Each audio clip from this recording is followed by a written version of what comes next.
जिले की सबसे बड़ी अधिकारी डीएम आफिया एक सुबह साधारण कपड़े पहनकर बिना किसी सरकारी चमक दमक के सब्जी खरीदने बाजार पहुंच गईं।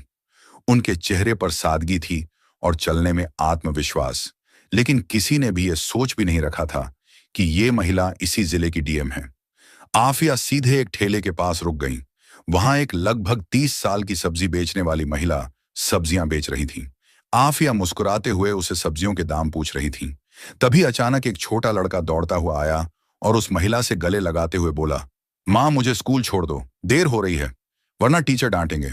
बोला, बाबू थोड़ा इंतजार कर, मैं इन्हें सब्जी दे देता हूं, फिर तुझे छोड़कर आता हूं। लड़का जिद करके बोला, नहीं माँ, अभी चलते हैं, प्लीज बहुत देर हो गई है। ये देखकर डीएम माफिया का दिल पिघल गया। उन्होंने हंसते हुए कहा, आप बच्चे को स्कूल छोड़ आइए, मैं आपका दुकान संभालता हूं। सब्जी वाली थोड़ा हिचकिचाया, लेकिन अफिया की भरोसे वाली बातों से हिम्मत हुई। उसने कहा, ठीक है बहन, मैं जल्दी वापस आ जाता हूं। फिर वह अपने बेटे को लेकर स्कूल की तरफ चल पड़ी। इस बीच अफिया ठेले पर खड़ी आसपास का माहौल देख रही थी। तभी एक मोटरसाइकिल ठेले के पास आकर रुक गई। उसमें इंस्पेक्टर माणिक बैठे थे। उन्होंने थोड़ा चिढ़ाते हुए कहा, तुम कब से यहां सब्जी बेचने लगे? यहां तो एक औरत रहती थी, वो कहां गई? अफिया कुछ कहने ही वाली थी कि वही सब्जी वाला वापस आ गई। इंस्पेक्टर को देखकर उसका चेहरा डर से भर गया। झुककर बोला, इंस्पेक्टर साहब क्या चाहिए आपको? जो चाहिए ले लीजिए। इंस्पेक्टर ने बेतुकी तरीके से हुक्म दिया। आधा किलो टमाटर दे दो, 1 किलो भिंडी और आधा किलो पटल भी दे दो। औरत कुछ बोले बिना जल्दी से सब्जी तोल दी। इंस्पेक्टर एक पैसा भी दिए बिना मोटरसाइकिल पर चढ़कर चल दिया। ये सब देख अफिया स्तब्ध रह गई। चले गए। कुछ देर चुपचाप बैठा रहा। फिर उसने सब्जी वाले से पूछा, बहन उसने पैसे क्यों नहीं दिए? तुमने कुछ क्यों नहीं कहा? महिला की आंखों में बेबसी साफ दिख रही थी। धीरे धीरे बोली, बहन मैं क्या कहूं, वो इंस्पेक्टर रोज ऐसे सब्जी लेकर चला जाता है। अगर कुछ कहती हूं तो गुस्सा होकर कहता है, मुझसे पैसे मांगोगी क्या? अभी तेरा ठेले को उठा के ले जाऊंगा। मुझे डर लगता है, अगर ठेला चला गया तो घर कैसे चलेगा? मेरे बच्चे क्या खाएंगे? इसलिए चुपचाप पैसे दे देती हूं। यह सुनकर आफिया का रंग उड़ गया। वो अंदर से कांप उठी। उसे यकीन नहीं हो रहा था कि मां जो कानून की रखवाली करती है, खुद ही कानून से ऊपर है। मजाक उड़ाया जा रहा था। गंभीर आवाज में उन्होंने कहा, बहन अब से ऐसा नहीं होगा। मैं अब तुम्हारे साथ हूं। न्याय दिलाना मेरा फर्ज है। तुम एक काम करो, मेरा नंबर ले लो। कल जब तुम ठेला लगाओगी तब मैं वहां रहूंगा। तुम्हारे बजाय तुम घर आराम करो। बाकी मैं देख लूंगा कि वो इंस्ट्रक्टर पैसे देता है या नहीं, और अगर नहीं देता तो मैं उसे कानून की ताकत दिखाऊंगा। महिला की आंखों में आंसू थे, लेकिन पहली बार उसके अंदर सुकून और उम्मीद की किरण भी चमकी। अगले सुबह अफिया एक गांव की महिला बनकर गई। न कोई मेकअप, न कोई पहचान। सामान्य साड़ी पहनी थी और सिर पर ओढ़नी रखी थी। ठेले के पास आकर खड़े हो गए। ठेले पर बहुत सारी सब्जियां सजी हुई थीं। सब कुछ तैयार था। कुछ ही देर में इंस्पेक्टर माणिक अपनी मोटरसाइकिल लेकर वहां पहुंच गए। उन्होंने मोटरसाइकिल ठेले के पास रोककर तीखे नजरों से कहा, क्या मामला है? आज फिर तुम यहां? तुम उसका कौन हो? कल भी तुम यहां थे, आज भी तुम। आफिया जो अभी भी गांव की एक आम महिला की तरह खड़ी थी, धीरे से बोली, मैं उसकी बहन हूं, इसलिए आज मैं उसके जगह ठेला संभाल रही हूं। इंस्पेक्टर ने घृणित हंसी देते हुए कहा, तो फिर तुम तो बहन से भी ज्यादा खूबसूरत हो। आज बहुत सुंदर लग रही हो। फिर अपनी आंखों से उसे सिर से पांव तक निहारने लगा और बोला, चलो छोड़ो, ये सब मुझे 1 किलो टमाटर दो और साथ में थोड़ा धनिए की मिर्च भी दे दो। अफिया बिना कोई प्रतिक्रिया दिए सब्जी तोलने लगी और चुपचाप हाथ में दे दी। इंस्पेक्टर सब्जी लेकर वापस जाने लगा और मोटरसाइकिल स्टार्ट की। तभी अफिया सख्त आवाज में बोली, रुको, तुमने अभी तक सब्जी का पैसा नहीं दिया, पैसा दो। ऐसे नहीं चलेगा। इंस्पेक्टर नाराज होकर बोले, किस पैसे की बात कर रहे हो? मैं तो रोज फ्री लेता हूं। तुम्हारी बहन से पूछो, वो कुछ नहीं कहती, और तुम मेरे सामने ज्यादा बात मत करो। फिर वह जाने लगे। तभी अफिया तेजी से बोली, आप मेरे बहन से जैसे सब्जी लिए हैं, वैसे निक ने मुझसे नहीं ली। हमें भी सब्जी के पैसे देने पड़ते हैं। हमें भी खर्चा करके सब्जी लानी पड़ती है, और अगर एक दिन भी सब्जी नहीं बिकी तो हमारे घर में चूल्हा नहीं जलेगा। आपके जैसे लोग मुफ्त में सब्जी लेकर हमारे पेट पर लात मारते हैं। यह सुनते ही इंस्पेक्टर का चेहरा गर्व से लाल हो गया। वह गुस्से में आकर अफिया के गाल पर जोरदार थप्पड़ मारा। अफिया लड़खड़ा गई। लेकिन खुद को संभाल लिया। आंखों में आग थी पर आत्मसम्मान और चुप रहने को तैयार नहीं थी। कांपती आवाज में अफिया बोली, आपने एक महिला पर हाथ उठाकर बहुत बड़ी गलती की है। तुम्हें इसके नतीजे भुगतने पड़ेंगे। इंस्पेक्टर और गुस्से में चिल्लाया, तू मुझे सिखाएगा? तेरा इतना हिम्मत है, अभी दिखाता हूं। फिर उसने आफिया के बाल पकड़कर खींचे। आफिया दर्द से करा उठी, लेकिन बाल छोड़ाकर बोली, यह सब बहुत गलत हो रहा है।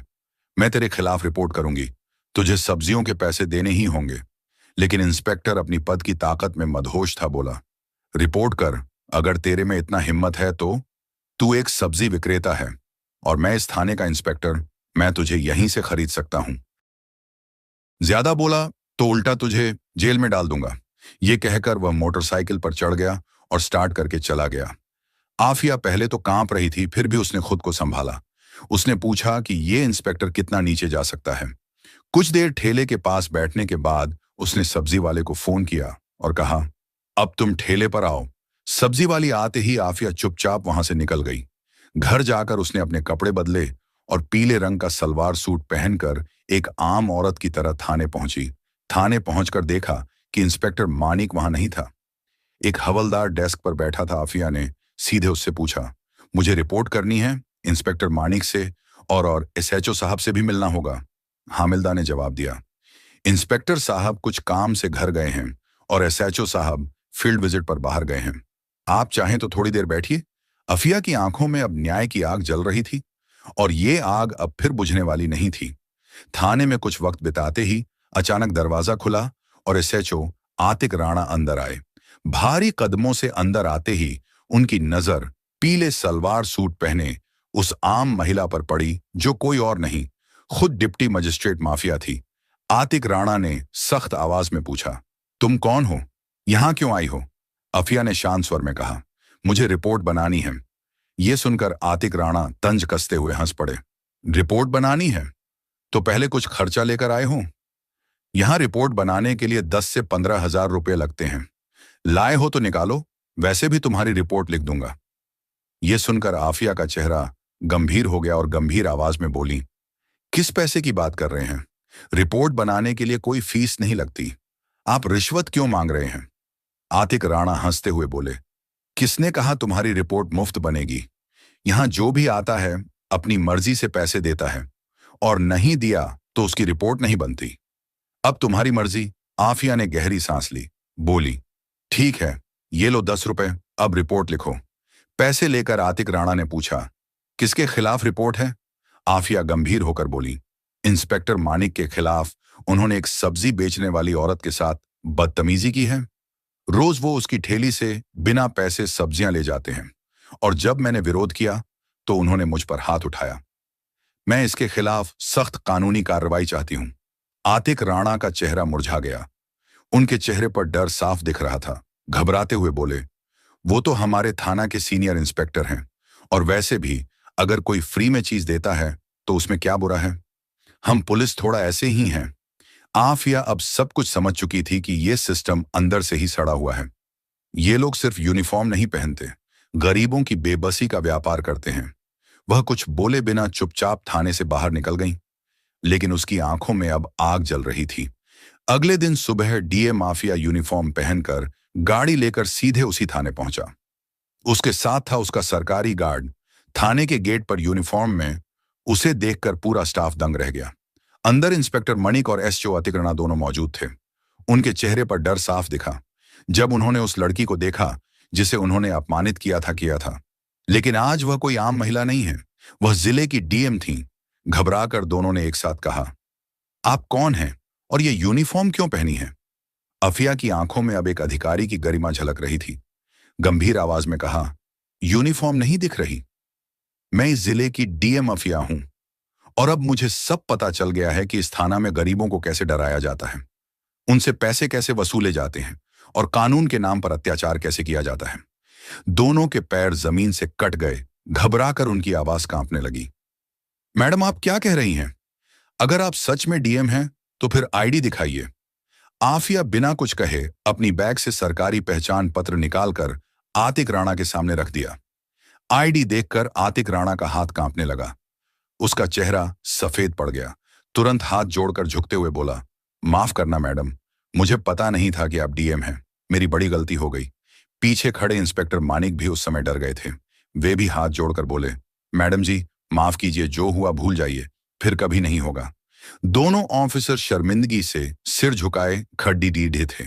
लेकिन डीएम माफिया की ठोड़ी अब किसी नरमी, कोई बात नहीं, कड़क आवाज में बोले, आज से तुम दोनों को सस्पेंड करती हूं और जो काम यूनिफॉर्म पहन के जो कुछ किया है उसका हिसाब अब कानून करेगा। इस जिले में अब गरीबों का अपमान नहीं होगा और यूनिफॉर्म के पीछे छुप के लूटपाट भी नहीं चलेगी। फिर पीछे खड़े स्टाफ को आदेश दिया, इन दोनों को तुरंत सस्पेंड किया जाए और इनके खिलाफ विभागीय जांच शुरू हो। पूरा थाना अब सन्नाटा था। दो माफिया ने फिर से साबित कर दिया कि यूनिफॉर्म सिर्फ ताकत नहीं, जिम्मेदारी का प्रतीक है। अफिया ने सख्त आवाज में दोनों ऑफिसर्स की ओर देखते हुए कहा, तुम दोनों माफी के काबिल नहीं हो। आज जो किया वो एक ऑफिसर के लायक नहीं था। अगर मैं तुम्हें माफ कर दूं तो तुम फिर वही गलती करोगे, फिर से किसी गरीब को तंग करोगे, किसी बेबस की आवाज दबाओगे। ये कहकर वह आगे बढ़ने लगे, लेकिन तभी इंस्पेक्टर मनीष और एसएचओ आतिक राणा दोनों उनके पैर पकड़कर गिर पड़े। उनकी आंखों में पछतावा और चेहरे पर शर्म साफ झलक रही थी। आतिक राणा बोले, मैडम आप सही कह रही हैं, हम वाकई माफी के काबिल नहीं हैं, लेकिन एक आखिरी मौका दीजिए, हम सच में बदल जाएंगे। आज से किसी गरीब को तकलीफ नहीं देंगे, किसी से बेवजह पैसे नहीं लेंगे और हर फरियादी की इज्जत करेंगे। मनीष भी सिर झुकाकर बोला, माफ कीजिए मैडम, वादा करता हूं फिर ऐसी गलती नहीं होगी। अगर हुई तो आप हमें सस्पेंड नहीं, सीधे जेल भेज देना। अफिया कुछ देर चुप रहीं। वे दोनों के भीगे हुए आंखों और डरे हुए चेहरे को देखकर उन्होंने गहरी सांस ली और गंभीर आवाज में कहा, ठीक है, मैं तुम्हें माफ कर रही हूं, लेकिन यह आखिरी मौका है। अगली बार अगर किसी गरीब की आवाज मेरे तक पहुंची, अगर किसी ने कहा कि थाने में अन्याय हुआ है, तो मैं तुम्हें सिर्फ सस्पेंड नहीं करूंगी, जेल के पीछे डाल दूंगी और इस बार कोई माफी नहीं होगी। दोनों ऑफिसर सिर झुका लिए, आत्मसम्मान बिखर चुका था, लेकिन अब उनमें सुधार की एक असली किरण दिखने लगी थी। अफिया जब थाने से बाहर निकली तो पूरे स्टाफ की तरफ देखते हुए बोली, पुलिस की वर्दी डराने के लिए नहीं, भरोसा दिलाने के लिए होती है। इस वर्दी की असली इज्जत तब होगी जब इसे पहनने वाला सम्मान देना सीखेगा। डीएम के जाने के बाद पूरे थाने में एक सन्नाटा फैल गया। सबके चेहरे पर शर्म और चिंता के निशान साफ दिखे। उस दिन के बाद पूरा थाना जैसे बदल गया। अब कोई रिश्वत नहीं लेता था, किसी गरीब की आवाज दबाई नहीं जाती थी, हर शिकायतकर्ता की बात सुनी जाती थी। रिपोर्ट बिना टका पर लिखा होता था। सड़क से बाजार तक पुलिस लोगों की मदद करते हुए दिखते थे।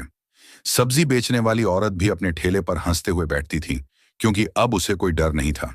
ये कहानी हमें सिखाती है कि हिम्मत और ईमानदारी से बड़ी कोई ताकत नहीं होती। अगर कोई पद पर बैठा व्यक्ति अन्याय करता है तो उसकी यूनिफॉर्म नहीं, उसके काम और बातों से पहचाना जाता है। और जब सच्चाई कहने वाला इंसान खड़ा होता है तो पूरा सिस्टम बदल सकता है।